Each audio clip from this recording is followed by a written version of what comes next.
គ្នាទៅបានម្ដងបែរដងខ្ញុំលោតលឿនវៃម្លេះទេខំធ្វើជាមិនដឹងដែរក៏ប៉ុន្តែចេះតែនឹកឃើញគេងងឹមមិនឈុំអារម្មណ៍ខ្ញុំស្លឹមសង្ហូរទឹកភ្នែកលោកនេះមានរឿងអ្វីដែរឬវេទមន្តស្នេហ៍ចូលសន្តំខ្លួនចង់ជួបណា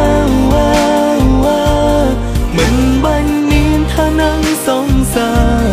មិនធម្មតាក៏មានក្តីសុខគឺគ្មានថ្ងៃបងមិននឹកអូនម្ដងណាបងត្រូវបនដឹងសាស្នេហ៍អូន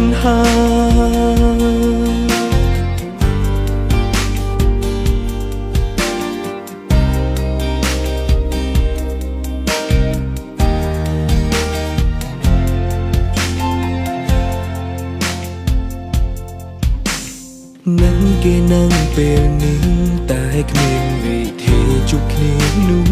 ទេមិនដឹងសារភាពក្តីស្នេហ៍តាមណានោះទេទើបគេអាចយល់មានវិធីយ៉ាងទេបើចង់ជួបគេត្រូវគេយល់សមអារម្មណ៍នេះមិនបាញ់ចំ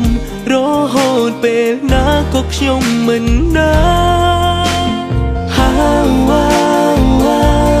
ចង់ជួបណា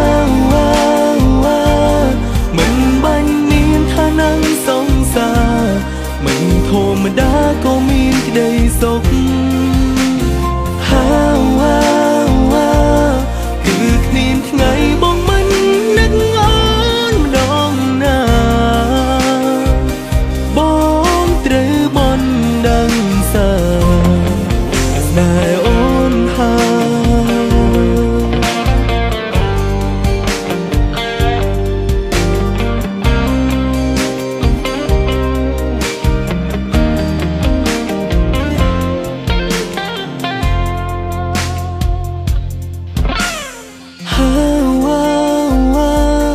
ចង់ជួបណា